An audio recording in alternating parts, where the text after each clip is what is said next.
অন্যদিকে new town, সেখানে NEET তদন্তে ডায়েরিতে নজর সিবিআই এর। অমিত কুমারের ফ্ল্যাট থেকে বাজেয়াপ্ত ডায়েরিতে নজর এজেন্সির।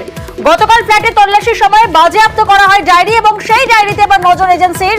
অমিত কুমারের ফ্ল্যাট থেকে বাজেয়াপ্ত ডায়েরিতে নজর এজেন্সির। নিউ টাউনে নিট তদন্তে এবার ডায়েরিতে নজর সিবিআই এর।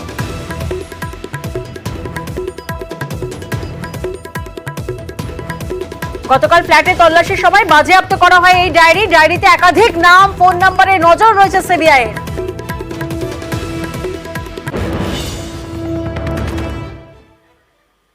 আর এবার মুম্বাইয়ের দিকে নজর রাখবো। মুম্বাই, সেখানে বিশ্বজয়ের সেলিব্রেশন হচ্ছে। বিশ্বকাপ টি20 জয়ে মুম্বাই উচ্ছ্বাস, সেই উচ্ছ্বাসের ছবি সামনে উঠে আসছে। ট্রফি নিয়ে সেলিব্রেশন। প্রতিনিধি ইরন এই মুহূর্তে আমাদের সঙ্গে রয়েছেন। ইরন, ধোনিদের বিশ্বজয়ের মাঠে ট্রফি নিয়ে ঘুরলেন রোহিতেরা। ওয়ানখেড়ের ঠিক কি ছবি আজ ধরা পড়লো?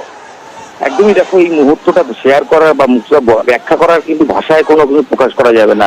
গায়ে কাটা দেওয়ার মতো অনুভূতি। দীর্ঘক্ষণ মানুষের অপেক্ষা। যে অনুষ্ঠানটা বিকেল 5টা নাগাদ হওয়ার কথা, সেটা গিয়ে 9টা 40-এ হচ্ছে। তাও কিন্তু ওয়াংখেড়ে হাউসফুল। মানুষ বসে রয়েছেন। রোহিতের নামে জয়ধ্বনি, বিরাটের নামে জয়ধ্বনি, ক্রিকেটারদের নামে জয়ধ্বনি, অবশ্যই রাহুল দ্রাবিড়ের নামে জয়ধ্বনি। রাহুল দ্রাবিড়কে ট্রফি হাতে উৎকলা বাসে আমরা যে উচ্ছ্বাস করতে দেখেছি, তার ক্রিকেট কেরিয়ারে হয়তো এরকম উচ্ছ্বাস দেখিনি। এটাই তো হওয়া স্বাভাবিক। তার 2007-এর তার ব্যর্থতা, যে দীর্ঘ ব্যর্থতা, তিনি বিশ্বকাপ জিততে পারেনি। As a captain, as a coach তিনি জিততে পারবেন। এবং তার পাশাপাশি জাতীয় সঙ্গীত গাওয়ার পর ট্রফি হাতে রোহিত শর্মা জানিয়ে দিলেন এই ট্রফি গোটা দেশের। তারপরে ভিক্টরি ল্যাব, সঙ্গে নাচ, ভাংরা নাচ, বিভিন্ন ভাবে আসলে গোটা স্টেডিয়াম, গোটা দেশ আজকে ওয়াংখেড়ের দিকে তাকিয়ে রয়েছে। এবং হাজার হাজার মানুষ যখন রাস্তায় নেমেছেন, লক্ষাধিক মানুষ টিভির পর্দায় চোখ রেখেছেন। কারণ বিশ্বজয়ের এই মুহূর্ত সেলিব্রেশন ভাগ করে নেওয়া। বিরাট কোহলি যখন বলছেন তিনি প্রশ্ন শুনতে পাচ্ছেন না, তাকে আনতে যাওয়া হলে তিনি বলছেন কি প্রশ্ন ভুলে গেছি, তবে সবাইকে ধন্যবাদ, এবার একটু ঘুমোতে চাই।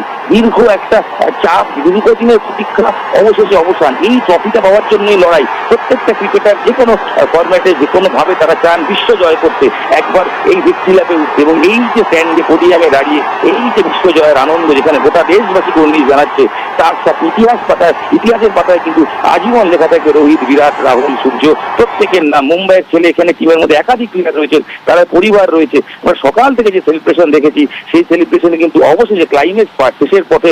এবং সেখানে কিন্তু ভিক্টরি ল্যাব যেমন হলো, বিসিসিআইয়ের পক্ষ থেকে 125 কোটি টাকার যে চেক ঘোষণা করা হয়েছে, যে পুরস্কার মূল্য ঘোষণা করা হয়েছে, সেটা তুলে দেওয়া হলো ক্রিকেটারদের হাতে। এবং ক্রিকেটাররা বাঁধন ভাঙা উচ্ছ্বাস। এই উচ্ছ্বাসের কোনো ভাগ হবে না। 4 জুলাই 2024 ইতিহাসের খাতায় লেখা থাকবে বিশ্বকাপ জয়ের সেলিব্রেশন দিন হিসেবে। প্রত্যেক বছর মানুষ এটাকে শেয়ার করবেন, সেলিব্রেট করবেন। আমরা যেটা দেখলাম অভূতপূর্ব, ভাষায় প্রকাশ হবে না। একেবারে।